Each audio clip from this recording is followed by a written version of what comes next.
अगर आप ट्रेन से सफर करते हैं तो ये खबर आपके लिए बेहद जरूरी है। 1 जुलाई 2025 से रेलवे में कई बड़े बदलाव होने जा रहे हैं। ट्रेन के किराए से लेकर तत्काल टिकट की बुकिंग तक सब कुछ बदलने वाला है। रेलवे बोर्ड ने कुछ अहम सिफारिशें की हैं जो अगर लागू होती हैं तो आम मुसाफिर की जेब पर सीधा असर पड़ेगा।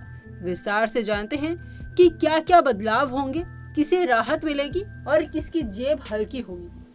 रेलवे बोर्ड ने रेल मंत्रालय को एक प्रस्ताव भेजा है। 1 जुलाई 2025 से सभी मेल और एक्सप्रेस ट्रेनों के किराए में बढ़ोतरी की सिफारिश की गई है। अगर मंत्रालय से मंजूरी मिलती है तो स्लीपर कोच का किराया 1 पैसे प्रति किलोमीटर बढ़ाया जाएगा। एसी कोच का किराया 2 पैसे प्रति किलोमीटर महंगा हो सकता है।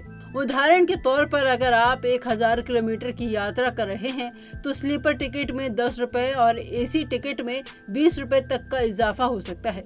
लेकिन राहत की बात यह है कि रेलवे ने कुछ यात्रियों को इससे बाहर रखा है। 500 किलोमीटर तक की यात्रा पर कोई किराया नहीं बढ़ेगा।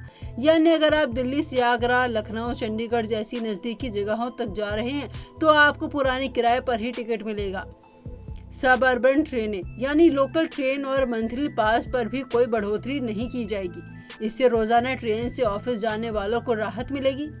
अब बात करते हैं तत्काल टिकट बुकिंग की, जहां सबसे बड़ा और टेक्नोलॉजी से जुड़ा बदलाव किया जा रहा है। रेलवे के नए नियमों के मुताबिक 1 जुलाई 2025 से IRCTC की लॉगिन आईडी आधार कार्ड से लिंक होना जरूरी है। मतलब अगर आपकी IRCTC आईडी आधार से लिंक नहीं है तो आप तत्काल टिकट बुकिंग नहीं कर पाएंगे। ये नियम सिर्फ वेबसाइट ही नहीं बल्कि IRCTC ऐप पर भी लागू होगा।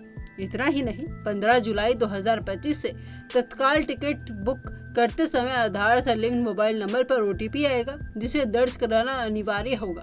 यानी अब बुकिंग के समय आपका आधार और उसका मोबाइल नंबर दोनों जरूरी हो जाएंगे। ये कदम उठाया गया है फ्रॉड बुकिंग और टिकट दलालों पर लगाम कसने के लिए।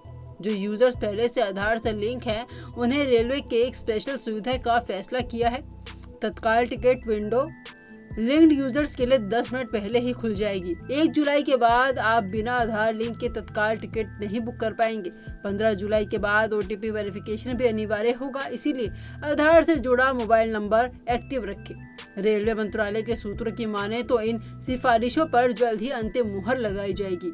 हालांकि कुछ सामाजिक संगठनों ने किराया बढ़ोतरी को लेकर आपत्ति जताई है, लेकिन रेलवे बोर्ड का मानना है कि मामूली बढ़ोतरी से बजट में संतुलन लाने और सेवाएं सुधारने में मदद मिलेगी। तो क्या ये बदलाव वाकई जरूरी है या फिर आम आदमी पर एक और बोझ? जहां एक तरफ रेलवे आधुनिक हो रहा है, डिजिटल और सुरक्षित सिस्टम की ओर बढ़ रहा है, तो वहीं दूसरी तरफ सवाल ये भी है कि क्या हर यात्री डिजिटल बदलावों के लिए तैयार है? ये समय बताएगा। फिलहाल आपको अलर्ट रहने की जरूरत है। 1 जुलाई से पहले अपनी IRCTC प्रोफाइल अपडेट करें और सफर से पहले नए किराए और नियम जरूर चेक करें।